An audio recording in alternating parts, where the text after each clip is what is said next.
Sir बाजूला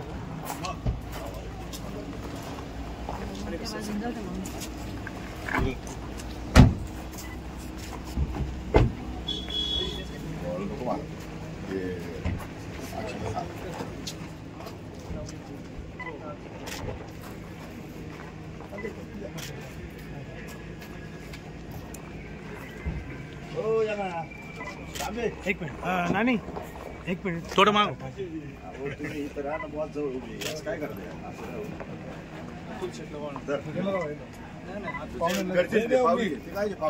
मुलगी माझी पाहुणे तर पाहुणे आहे नारायणगावसाठी पाहुणे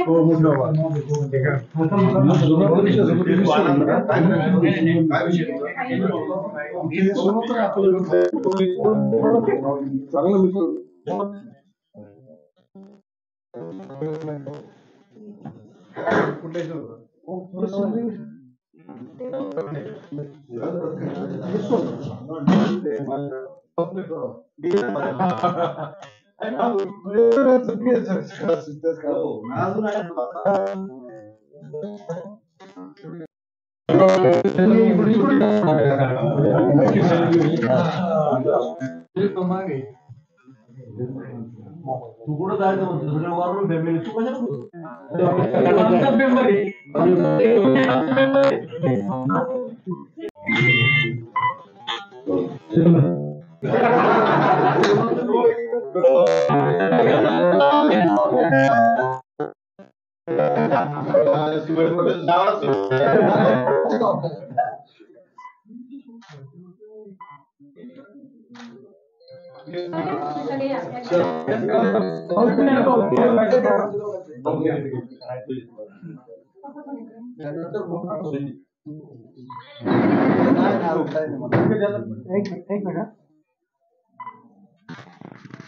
कृषी मंत्री आहात त्या माध्यमातून आज तुम्ही इथे कृषी महोत्सवाच्या उद्घाटनानिमित्त इथे आलो होता।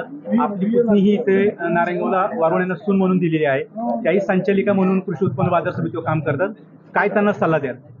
त्यांना सल्ला असाच आहे की कृषी उत्पन्न बाजार समितीमध्ये जेवढे शेतकरी येतात त्या शेतकऱ्यांना चांगल्या सोयी सुविधा उपलब्ध करण्यासाठी आपल्या मीटिंगमध्ये त्यांची बाजू राखणे, त्यांची बाजू मांडणे हाच एक महत्त्वाचा सल्ला आहे।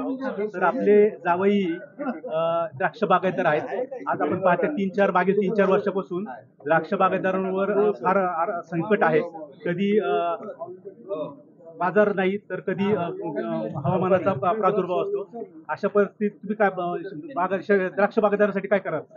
द्राक्ष बागायतदार संघाचे ऑल इंडियाचे अध्यक्ष माझ्याबरोबर आहेत कैलास भोसले। त्या संदर्भात प्रयोग आमचे सुरू आहेत आणि द्राक्ष बागायताला खऱ्या अर्थानं कव्हर देण्याची आवश्यकता आहे। कव्हरचा मोठ्या प्रमाणात अनुदान या ठिकाणी कसं सुरू होईल राज्य सरकारकडनं तो विचार या ठिकाणी प्रामुख्याने आम्ही करतोय। आरतीताई आज पहिल्यांदाच आपले चुलते जे की आज कृषी मंत्री आहेत ते तुमच्याकडे आले, काय सांगाल, काय भावना? कृषी मंत्री झाल्यानंतर माझ्या म्हणजे लेकीच्या सासरी पहिल्यांदाच ते पण एवढ्या मोठ्या कृषी महोत्सवाच्या उद्घाटनानिमित्त आले आणि मी त्यांच्याकडनं अशी आशा करते की माझ्या नारायणगाव वारुवाडी त्याचबरोबर जुन्नर तालुक्यातील जो शेतकरी आहे, जो काही गोष्टींपासून वंचित आहे, त्याच्या काही समस्या आहे, प्रश्न आहे, नक्कीच ते त्यांच्या कृषी खात्याच्या माध्यमातून सोडवण्याचा प्रयत्न करतील अशी मी त्यांच्याकडून अपेक्षा करते।